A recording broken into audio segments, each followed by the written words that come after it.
Attendees are in listen-only mode.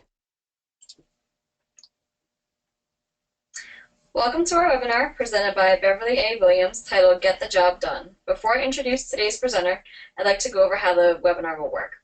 First of all, you'll be able to view the presentation on your computer screen. You'll also be able to hear the presentation through your computer's audio system. Please feel free to ask questions by typing them in. We're going to monitor your questions and answer them at the end of the webinar.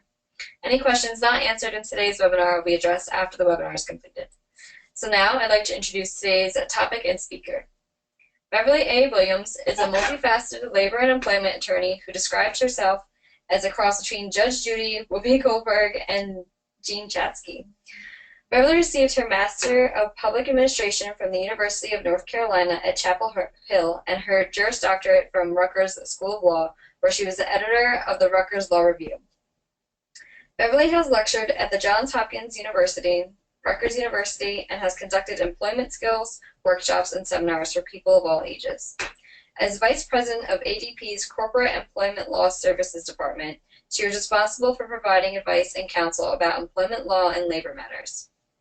Beverly is connected to employment trends and developments and continuously listens to and advises millennials, Gen Xers, boomers, and others. Beverly is the author of Get the Job Done, 118 Career Tips, Tools, and Internet Resources, and she produces and delivers employment-related training and content for various organizations and media platforms. You can find out more information about Beverly and her services on her website at youremploymentmatters.com. In today's webinar, Beverly will address the need to manage your own career. She will show you using a professional athlete's career as a simple template how to grow your career. And she will discuss your own personal branding. So now I'd like to introduce today's presenter, Beverly A. Williams. Samantha, thank you very much for that kind introduction. Good afternoon, everyone. As Samantha said, I'm Beverly Williams. We're going to spend the next hour together, and we're going to answer questions at the end of the presentation to make sure we get through it. If you have questions that I'm unable to answer because I don't profess to have all the answers, I'll do my best to make a good faith effort to get the information for you and to send it to you at the end of the webinar. So let's begin. I am faced, and everyone else is faced, with what I call the new employment reality. A friend of mine says, well, it's not new, it's current. But I think it's new to so many that I sometimes use the phrase interchangeably. But what this new or current employment reality requires is that we need to embrace change because the employment landscape has changed. It used to be that you would have a job, the same job, for an extended period of time, 10 years, 15 years, 20 years, 30 years, and then get the gold watch at the end of your employment period and then retire. That's changed. As many of you know, either from personal experience or the experience of people you know or other loved ones, that has changed, and we're not likely to return to that state of employment. From my point of view, I believe that we need to change how we look at employment, how we view it. We need to take ownership of our employment journey, our employment future, instead of letting employers plan and strategize how we're going to move up the ladder, corporate or otherwise. We need to accept that tradition no longer works. The job for one job for life, one employer for life is no longer the way things are. In the new employment reality, embracing change is not disrespectful to tradition. Embracing change is necessary for survival. Now, I talked to Samantha a little earlier about some of the celebrity examples of changes. We talked about Beyonce and the fact that she doesn't wait for a record company to drop her music. She controls that herself. She determines how it's going to be dropped, how it's going to be distributed, whether it's going to have, whether it's going to be done on social media, which most of the time it is, she has control of her destiny. And that's what I'm saying to the people that I collaborate with about employment issues. I don't coach, I work with people to determine how we can work together to achieve the success that they want to achieve in employment matters. Another example of a celebrity change is in the fashion industry.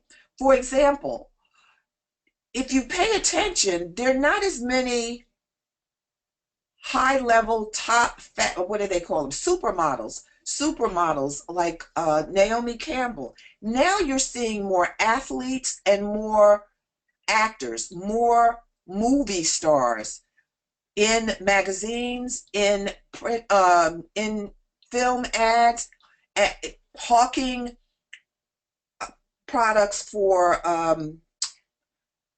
perfume, cars. In fact, one of my favorites, Jon Snow from Game of Thrones, is hawking a red convertible and looking very grand in it, I must say.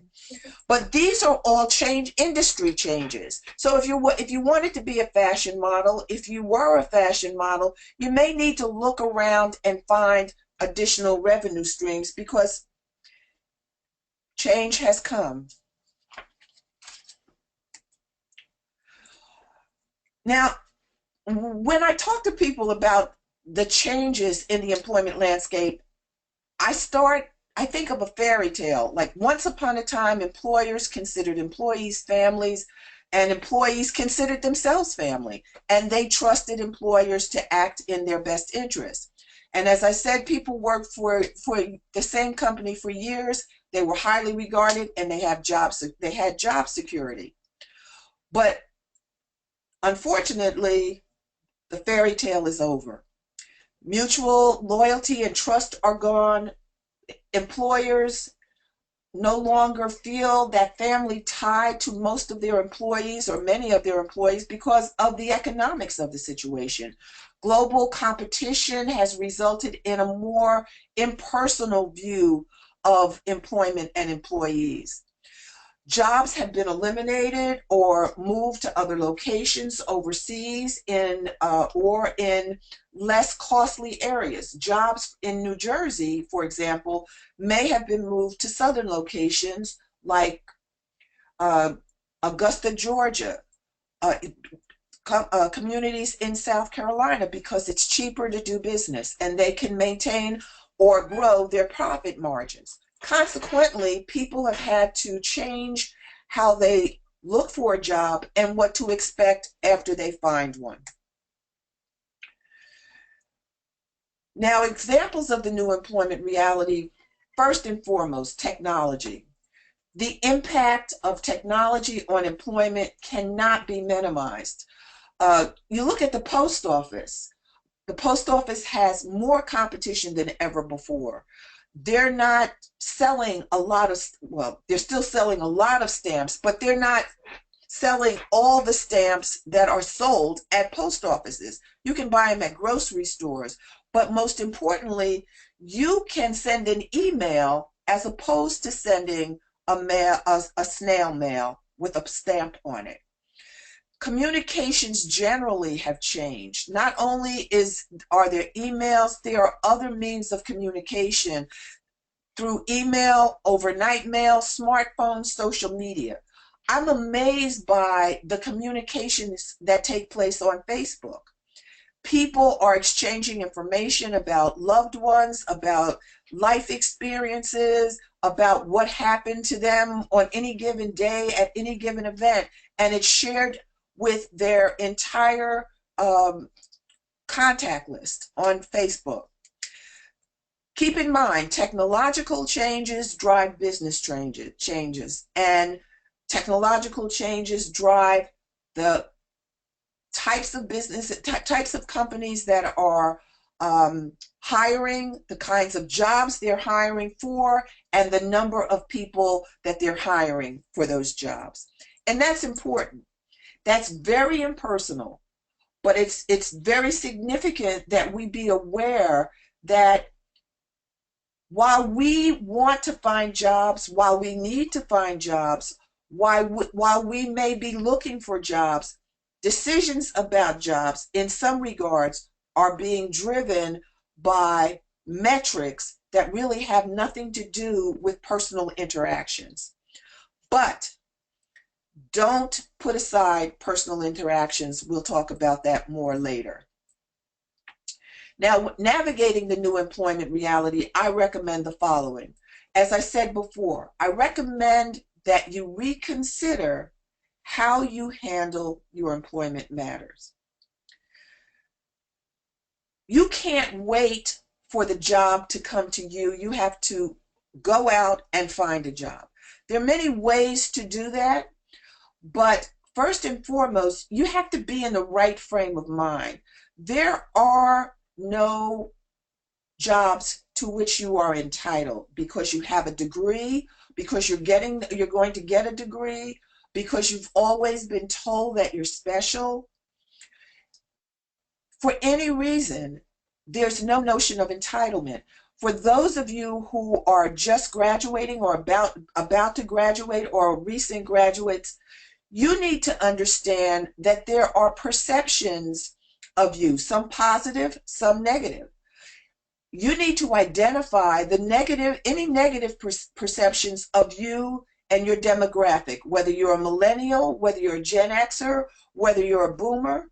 You need to identify what negative perceptions exist about your demographic, and by your conduct and your actions, you have to dispel that negative perception. You also may, depending on your personality, have to step outside your comfort zone.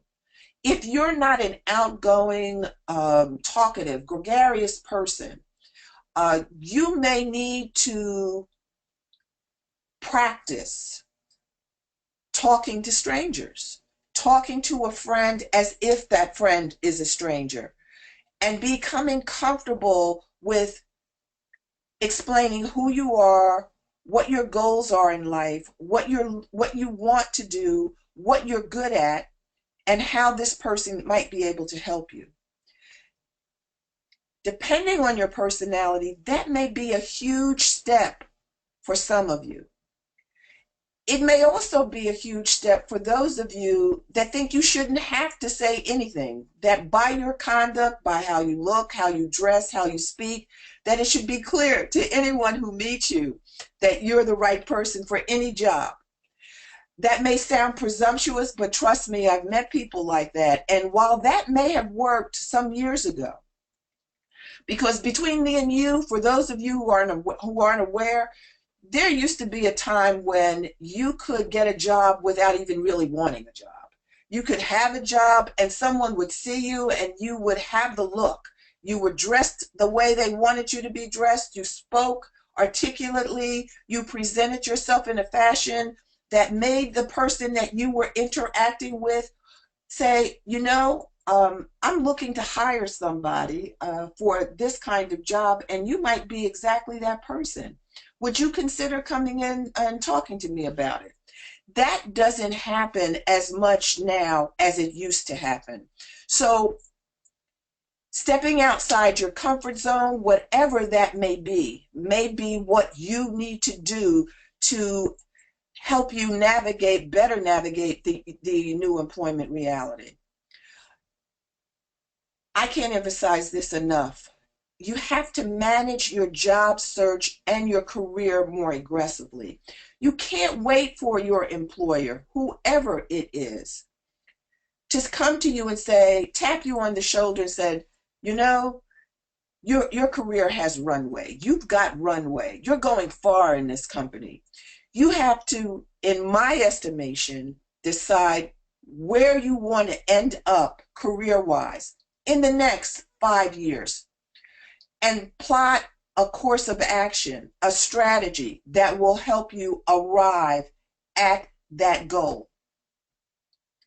Nothing, as I said, is cast in stone. You have to be flexible. You have to be nimble. You have to be prepared to change almost on a dime because circumstances change. Industry influences may change, but you need to decide. And when I say need, this is my opinion. I'm not forcing anything I say on you. This is my opinion. For you, it might not be the way to go. But I'm telling you, in this very competitive job market and employment environment, you have to take, as they used to say in the rodeo, take the bull by the horns and manage your career and your job search aggressively. I also believe that it's to everyone's benefit to have more than one income stream. If you want to teach, or you're a teacher, you can become a tutor, you can become an athletic coach if you're athletic, or if you participated in some form of athletics in college. There are other ways to earn money. I strongly suggest that any alternate or multiple additional income stream be something that you're passionate about, that you love doing, so that it doesn't make you unhappy to go to work there or to do that after you finish working a full-time job with a traditional employer. You may also be entrepreneurial. You may cook well, bake well. I see so many examples on the Food Network, on the Cooking Channel, of people who have converted their passions for cooking and baking into income-producing enterprises.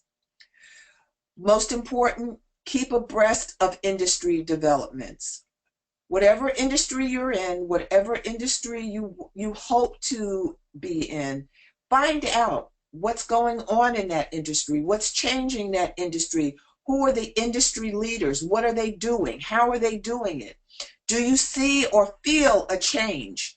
If you read every day about the industry that you're in, you will be able to keep your finger on the pulse, and that's important.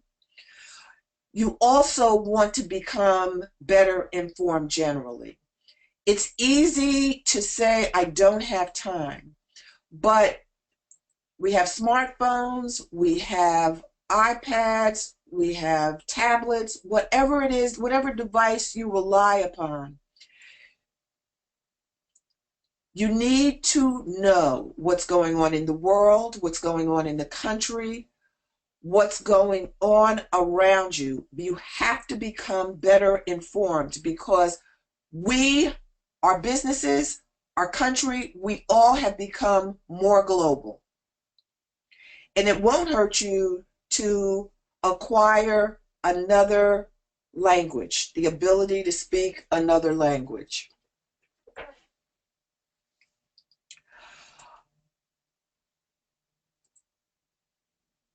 Now, this next slide says to use one professional athlete's template as one professional athlete's template for your own personal use. I didn't use his name because a lot of people, you either like or don't like him. I am a huge LeBron James fan. I think he is just so intelligent and so savvy in his business and, of course, in basketball. And when I saw what he did when he was still at Cleveland the first time, I was just amazed by how he very, in my opinion, elegantly transitioned to achieve his career goals. LeBron James wanted to be an NBA, a National Basketball Association champion multiple times. So he set a goal. That was his goal. There was no question that LeBron James performed at the highest possible level in his profession. He also gave himself 7 seasons in Cleveland to achieve that goal. Now, when you factor in his talent and the fact that any other NBA team would have paid whatever they had to get him on their team, he had the talent and he had the marketability. And that's one thing you need to think about. Don't sell yourself short, but don't sell yourself at a higher level than you are. Now, when LeBron saw that he was, after 7 years, it didn't seem likely that he would achieve his goal in Cleveland, he moved over to the Miami Heat. Now, whether you like or you don't like his decision and the way he did it, you have to respect the fact that he left his home state. He stepped outside his comfort zone and went to Miami, admittedly with friends, but he still left home to find employment, an employment opportunity, and to achieve his goals. So he decided that it was time for him to go elsewhere, and he was willing to relocate if necessary. So what did he do? He set goals. That's what I suggest to you. You decide what your goals are. And let me caution you, don't let anyone else do it for you. If your parents wanted you to be a lawyer and you don't want to be a lawyer, trust me, you won't be happy being a lawyer. If you want to be a dancer and no one else wants you to be a dancer, and you can dance, you have talent. Now, see, that's the other thing. You have to be able to do what you want to do at a reasonably high level. It would be nice if you could do it at the highest of level. But you have to be honest with yourself about your talent and marketability. And if you can't be, if you're not sure, ask people who have seen you do what it is that you want to do or worked with you and help get their input about how you perform, what your talents are, whether or not you're as marketable as you think you are or more marketable than you think you are. If you're working, currently employed, and you've been looking for or expecting a promotion and you haven't gotten it, ask yourself whether your expectations are reasonable. Are you performing at a sufficiently high enough level that you should expect to be promoted? Have you talked to your supervisor about promotion? Have you received performance reviews that indicate that you're performing at a level high enough so that you could expect a promotion? There was a time when employees specifically, worked and were promoted at periodic intervals without any discussion. It was almost automatic. That doesn't happen as often as it used to. So if you haven't had a conversation with your boss, you could wait until your performance review, or if you think it's long overdue, you can go in and approach your boss very respectfully, without demanding. Just ask, how am I performing? Do you see a promotion in my future here? And if you do, what do I have to do to get one? How much longer do you think I have to perform at the level that I'm performing or at the higher level? And what can I do to perform at a higher level? Sit down and have that discussion with your boss. The other thing I think that is not that I think you should do, that's not in this indicated on the slide, is find a mentor. Find someone who has a proven track record of success. And it doesn't mean necessarily that they're the CEO of a Fortune 500 company. It may be a teacher that is highly respected in the school district. It may be one of your professors at college that you had in college or that you currently have. It may be someone in your community. I'm going to tell you, by definition, family members typically are not objective enough to be mentors. Parents like and loved ones like to be listened to and like to guide, but the people that they want to guide, that they're interested in guiding don't always want to be guided by loved ones and don't always listen to their advice. Now, what I will say to that is this: your loved ones are not always right, but they're not always wrong. And it doesn't hurt to listen to what they have to say. And I would strongly suggest that you not ignore it, that you file it in your mental computer, and then you go and talk to someone else about it to see what they think about the suggestion.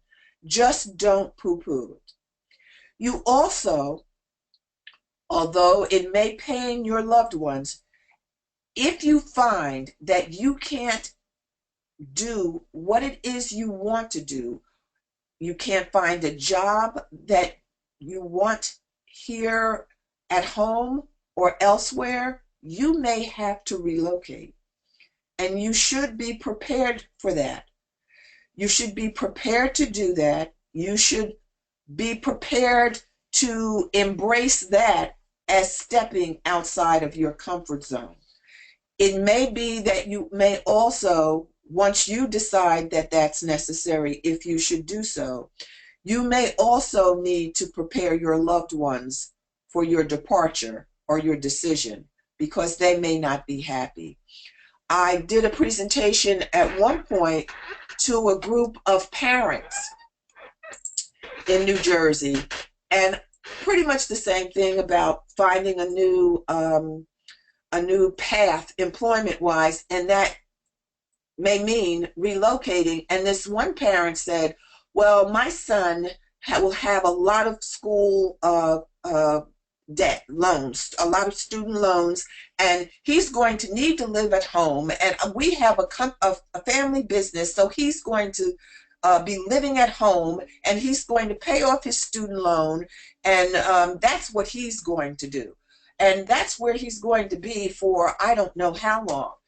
And I listened to her, and I thought, she's got her son's life pretty well planned. So I asked her, I said, well, that sounds all well and good. I understand what you're saying. I said, but have you talked to the woman that he might marry about this plan? And the woman looked as though I had slapped her.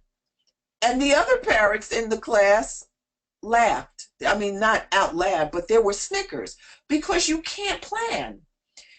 Parents, loved ones like to plan for their children's future, but a lot of times their children have other plans. And I suggest to you that you may want to try to begin that preparation of your loved ones if you see that relocation may be in your future. Just a thought. Now, networking is huge. Now, depending on where you are demographically, you may prefer social media and social networking. And quite frankly, I have seen more seasoned, experienced people jump on the social networking bandwagon. There are people I know, my contemporaries, that can't stay off Facebook. They don't tweet as much, but they share everything. There's a criticism of millennials that they have to share everything on in social media, and I submit to you that there are a good number in other demographics that do the same thing. They know what everyone's doing, they keep abreast of what's going on, and they share everything in their life, which is fine. But I would submit to you that until we make a complete transition to a digital world, You need to embrace old school and new school networking to be successful. You need to use both methods simultaneously and vigorously. You need to be in someone's face. They need to see you. They need to hear you and connect your voice with a face. You need to be dressed in such a fashion and deliver your message in such a manner that you impress, and you can't do that digitally. You can't do it through social media. There's Skype, but there's no substitute for that extending of the hand, the firm handshake, and I don't mean vice-like, firm handshake, not fishy, not holding on to the tips, firm handshake, smile, eye contact. One of my young clients says, no one wants to help anyone with a bad attitude. And so what you want to convey when you use old school networking is, I'm a very pleasant person, very articulate, very presentable. I know how to dress for the specific occasion. It's age and event appropriate. I'm the one that you should hire. You convey that with how you look. You only have one opportunity to make a first impression. You want the impression that you leave the person with to be a lasting impression for all the right reasons. To use an old school phrase, you don't want to leave any stone unturned. You want to have exhausted your repertoire. You want to smile, you want to give eye contact, firm handshake,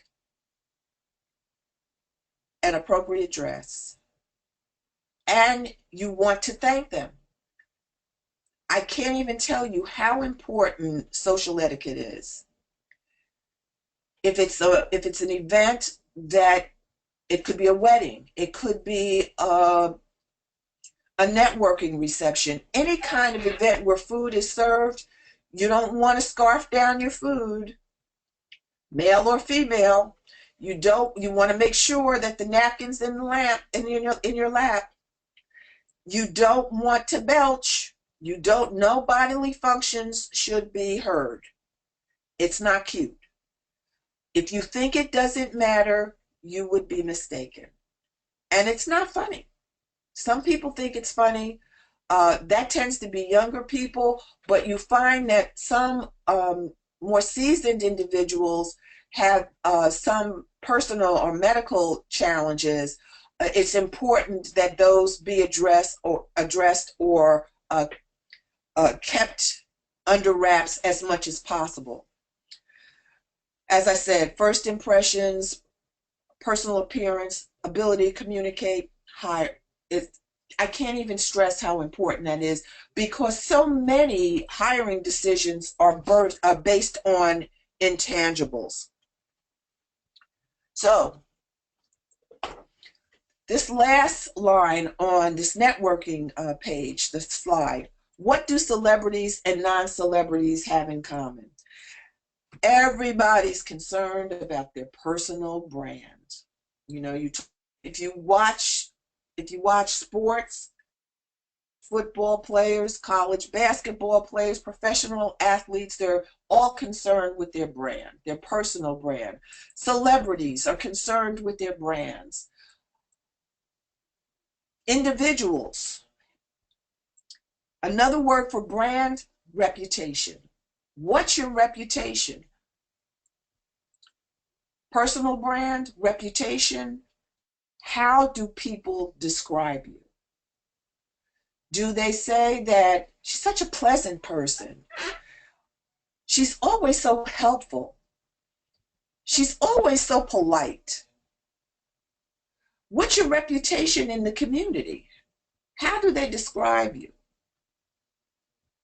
Do they describe you by your appearance? Well, you know, she had on a very nice blue dress. Or do they say, well, you know, she had on that skin tight skirt that was up to her mid thigh. You know, I don't know whether that was appropriate for the event. Do they describe you by your personality? She's so effervescent. She always has such a pleasant demeanor.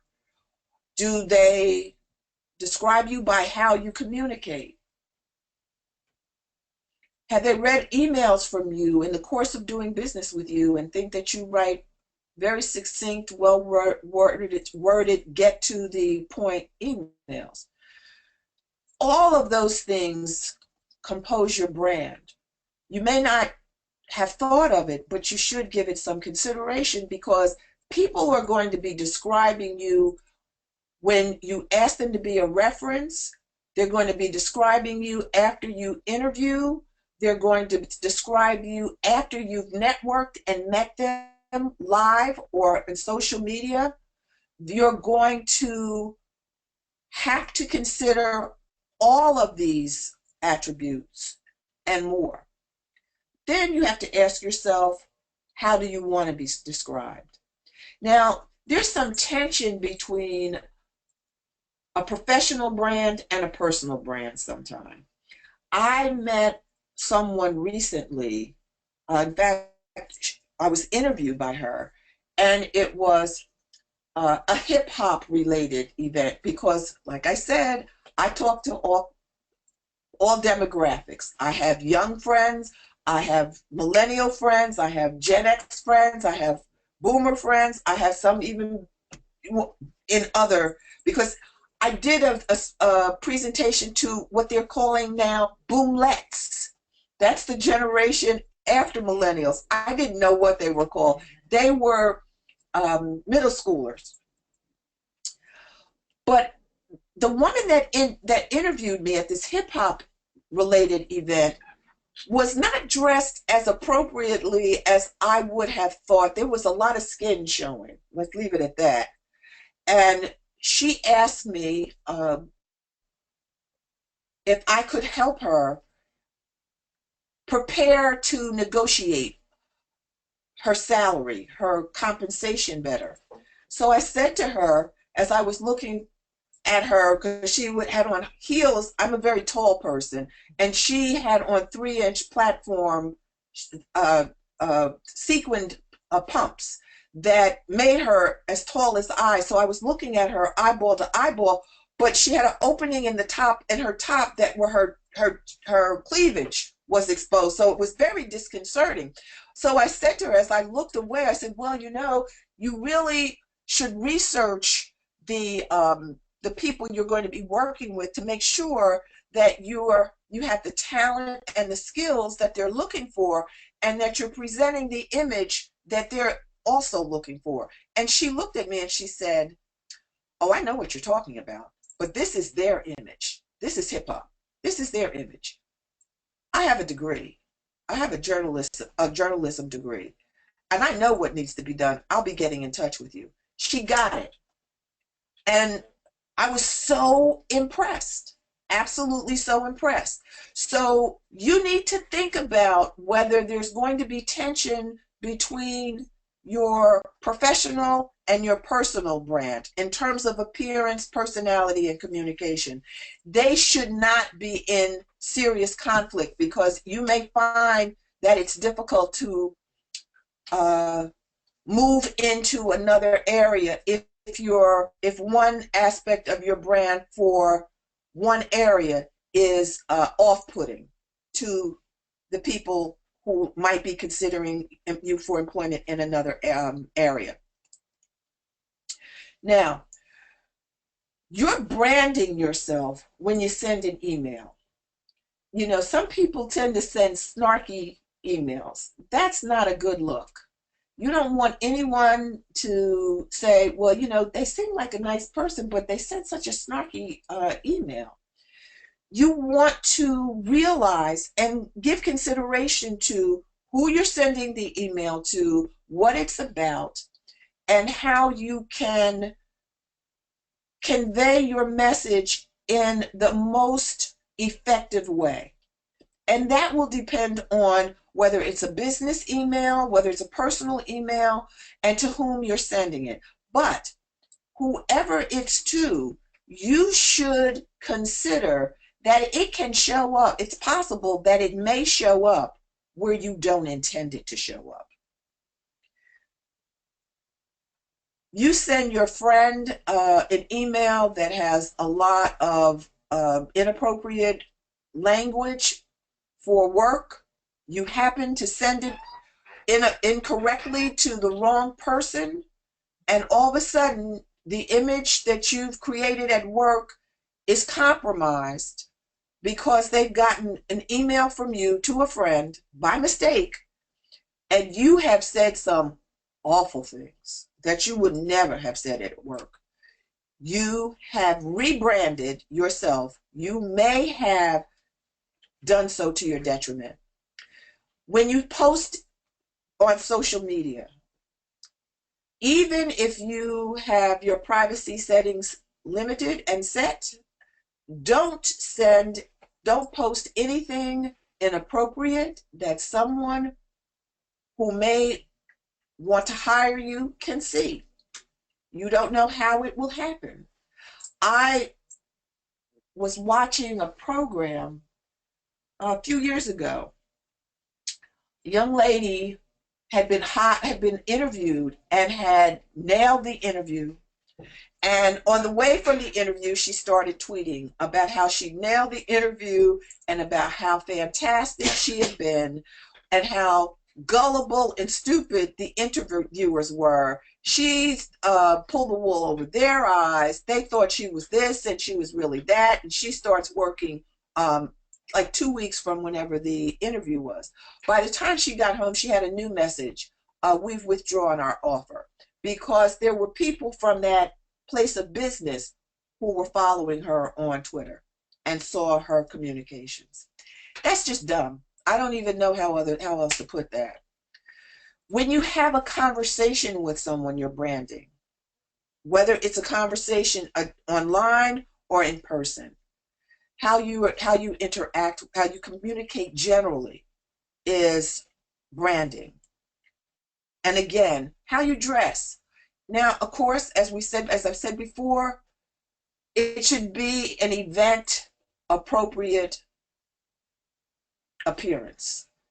Now, like I said before, also, you want to make sure there's no conflict between your personal and professional. And you can, trust me, you can marry the two. How and what you eat. You don't go to an interview and order the most expensive, and luncheon interview, and order the most expensive thing on the menu. Don't do that. Tack it. You're not likely to get that job unless you're all that in a bag of chips. You go, you order something that you can eat without dropping stuff. Sometimes a salad is not the best choice, but sometimes it is. If you cut it in small pieces and you eat each piece by piece, you should be able to manage it. Linguine, spaghetti is a problem. If you're going to do pasta, try penne. Something that you can spear and eat, and you don't have to worry about dripping. You don't also want to put the napkin under your neck so that you don't get anything on your crisp white shirt. The napkin belongs in your lap. Those are just a few things. There's more. Now, I say this to you because I have not always been self-aware. You need to find out about yourself. You may not be self-aware either. You need to find out whether you're a team player. You need to find out from people who are objective about you. So that, by definition, as I said before, leaves out your parents. You also want to find out whether people consider you reliable and whether they consider you to be an effective communicator. You can be articulate, but you may not be an effective communicator. You may sound good, but you may be saying a whole lot. You may be saying a whole lot and really saying nothing. You're not communicating as well as you think you are. whether you're a leader or a person with leadership qualities, whether you have any special attributes that you may not even be aware of. If you are, ask them to tell you what they are. If you have a positive brand, if you're satisfied with the brand you have to do whatever you can do to protect your brand. Now, if your brand is not what you want it to be, for whatever reason, if your reputation needs improvement, you need to be prepared to talk about the changes that you've made to rehabilitate your brand. And you need to explain why you changed, what prompted you to change, how you realized that you needed to change. And by your conduct, not your words, your conduct, demonstrate that you've changed. Now, this is how I recommend people transition through the new employment reality. You don't let things happen, you make things happen. You act proactively. Let me give you an example. One of the participants in this webinar contacted me through LinkedIn to introduce herself. I was really impressed by that. Whenever you have an opportunity to connect with someone who might be able to help you with a job search or help you in some way, connect with them. Be the best applicant you can be and the best employee after you're hired. Volunteer. Have a positive attitude.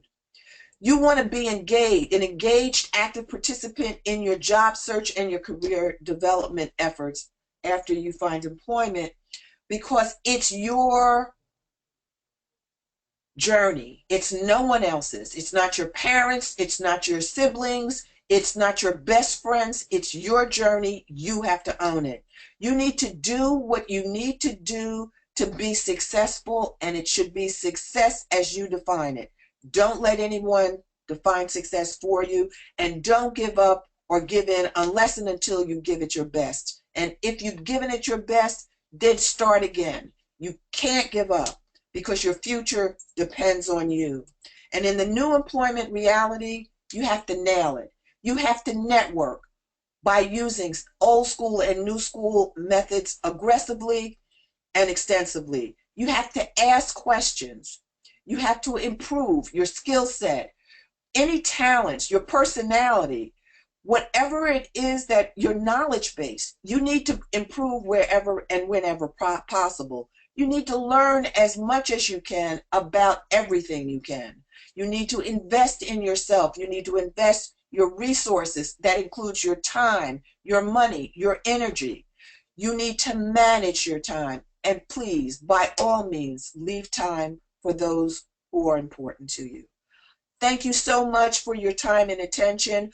The last slide is a description of my book, Get the Job Done. It's available in print and in ebook formats on Amazon.com, BarnesandNoble.com, and Ingram Books.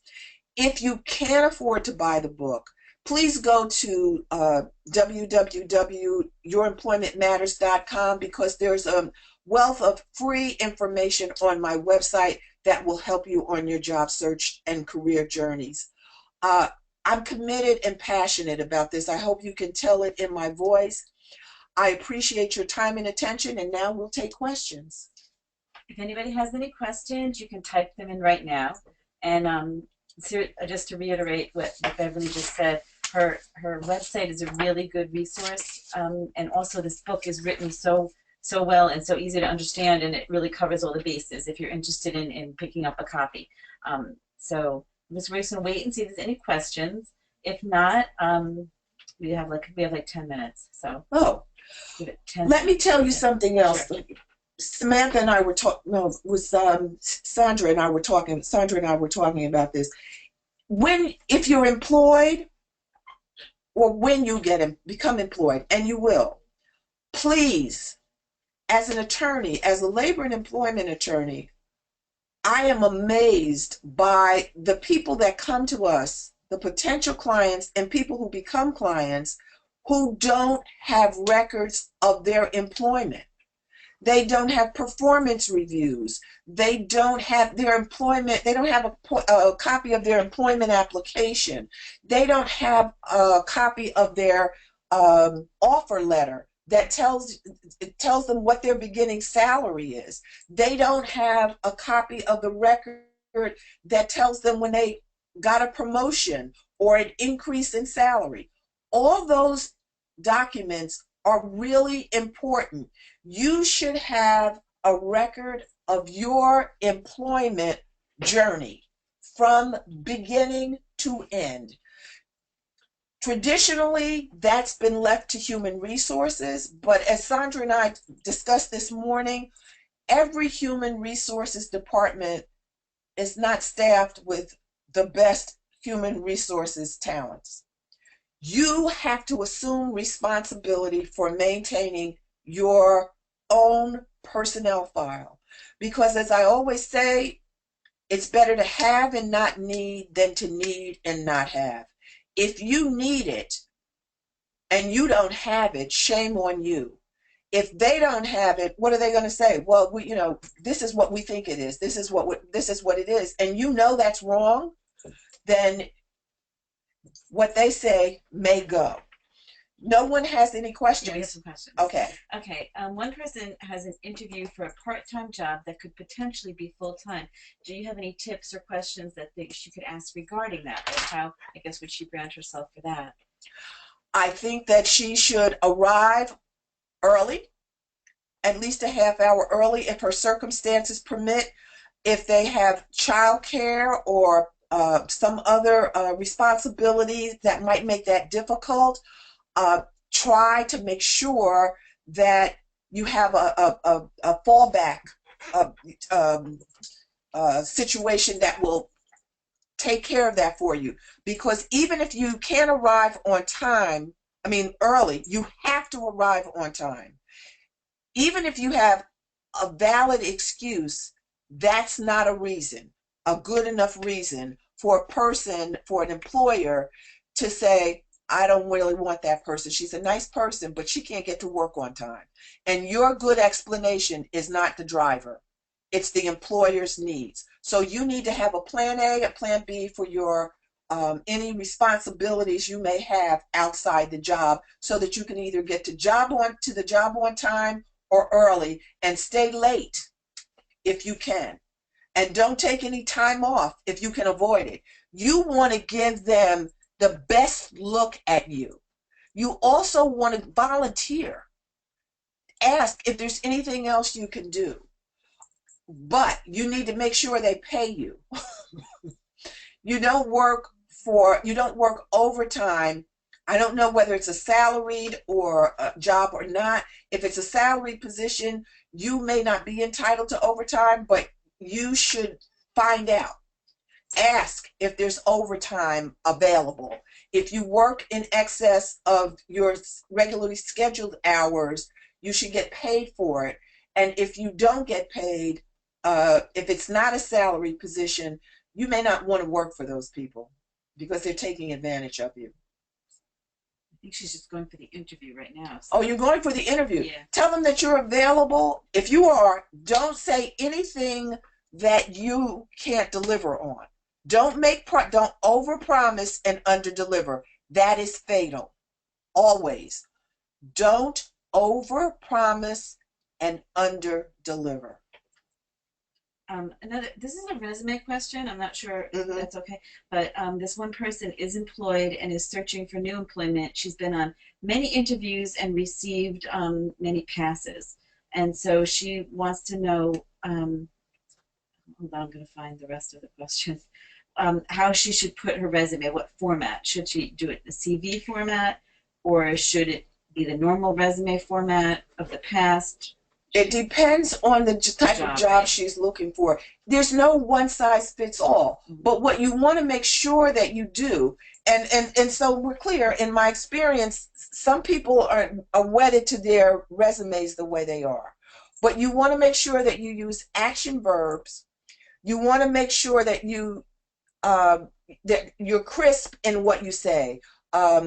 Responsible for and you want to use numbers, metrics, responsible for increasing productivity, 5% on the student council in whatever area it might have been. You know, realizing that you may be students with limited employment experience, but you want to show how you affected a change in some way, how you contributed to a team that got that raised so much money, how you contributed to an effort to raise money for a charity. And that's another thing. Volunteering is a good way to meet people, to do something good for the community and for other people less fortunate, and to get your foot in the door to meet people that you haven't met before. And let me say this, there's one thing that I find that younger people don't do. They don't do face-to-face that well. They don't do that often. My young friends, I'm seeing the same friends I've seen for the last 15 years. They're not adding to their networking database person-wise. And I think that's first and foremost. You have to step outside your comfort zone, meet new people, tell them who you are, that you're looking for work, and you'd be surprised by how many people will be willing to help you if you approach them the right way. Okay, we have a lot of questions now. So, of course, we have 4 more minutes, but we're going to try to hit them. I'm going to put a bunch of them together. Okay. This person wants to know any advice on transitioning, from one career to another. They had one career, went to a second career option after being laid off from the first, and the second career does not seem to be panning out, and is trying to figure out his next steps. And in addition to this, another person says, do you have suggestions for later in life career changers? They're not the same exact thing, but they are. I understand. Yeah. First of all, you have to identify your passion. What are you passionate about? What would make you happy to do? I'm doing something, I'm passionate about what I'm doing today. That makes me happy. Even though I'm stressed out at some point because I'm trying to build content for my website, and it's coming, I see it coming, it just takes a lot of time. First and foremost, decide what you're passionate about. Then if you need to acquire additional training, you got to do that. You may not be able to hit the ground running just because it's something you're passionate about. It may require additional training, an additional skill set. You have to do the research to find out what it is that's required to do what you'd like to do. I think those are the most important things. And then you just have to go and talk to people that might be able to help you achieve your goal. If you want to be, I can't think of anything off the top of my head, but suppose I wanted to be the head of I wanted to work for a nonprofit, domestic abuse. I might go to a hospital. I might volunteer at one of those organizations because an opening for an employee might become available. You have to have a strategy. You know, I can't honestly tell you that I started with a strategy myself for this, but it kind of just flowed. I almost felt like I was being guided along by some, external force. It's like, okay, so why should they listen to me? And someone said, well, come up with a reality show. So I have all kinds of content because I want to do a radio show, and I want there eventually to be a TV network that has employment-related programming that's entertaining. It doesn't have to be boring. If I was on a show, it wouldn't be boring. I could make it fun. We have people like Modern Baseball, which is a band that Samantha's familiar with. If you had them play something and then talk about how they became, rock stars, people in the music would be interested. If you watch the Food Network, I'm amazed by the stories people tell when they introduce themselves about their journey and how arduous it's been and how they've come through storms, emotional storms, and you can tell that they're reinforcing, you know, the fact that they are worth something and that that it is important and they can do anything they want to do if they put their mind to it. So There's it's a lot of inspirational programming out there. finding your passion and Exactly. so with that in mind, I know we're there. It's one, but this one, there's more questions, but this guy, he is starting an internship in the spring, and it reminds me of Samantha here. Is it better to look for an internship that has a possibility of hiring or something where he's going to learn the most? And when you say your passion, like what would you go for? I don't, you know. You have to make that call. I don't think you can lose either way. Okay. You're going to get training, additional training that's going to make you more marketable, and that's the objective. Whatever you do, you want to make yourself marketable. Remember LeBron. All of us are not LeBron-like. Now, we know what I've given you the template. I'm giving you LeBron's template. Follow that. You have to make sure you have the talent and skills that are necessary, and you have to take steps to make yourself more marketable as you can. And there's more. I just want to end with this one because there's so many questions now. But you said in the beginning that longevity with a company was the tradition, but now it's no longer the norm. And is this considered a negative now? I don't think it's a negative. I think that people realize that there's been a change and that there are a lot of people transitioning through this change. What I told one of my young clients, they said, oh, you know, it's digital now. Everything's digital. Everything's online. We're in charge now. We're in charge. No, you're not. No, you're not in charge. It's in flux. Now, millennials are in charge of Facebook, but to the best of my knowledge, they're not in charge of Apple. And they're not in charge in most Fortune 500 companies and most nonprofits. So we're in transition, and we have to, all demographics, millennial, boomers, Gen Xers, we have to come together, work collaboratively to get the job done and get it done right so that we can compete on a global stage. Okay. I'm sorry, there's more questions, but I'm going to have Beverly write them, and we will send all the questions and answers out to everyone who is here, who is in attendance. We'll also send out a copy of PDF of the presentation, and we'll also be posting this on our YouTube channel, so you can review it, anything you want to hear Beverly that she said. Feel free to contact her. I think she has her contact information here. And thank you, Beverly, for doing this. And Sam for doing this. Well, let me just say, you can contact me at BAWilliams@youremploymentmatters.com. That's her website. That's my email address. And if the email bounces back, I'm having some computer glitches that I think are my fault. And but they'll be fixed within the next few days. But BAWilliams@youremploymentmatters.com. So thank you all for coming, and we hope we'll see you at the next webinar. We're doing a resume one coming up, and we're doing a couple of other Life 101 and things like that. So we'll see you soon, and thank you, Beverly. Thank you very much, everyone. Thank you.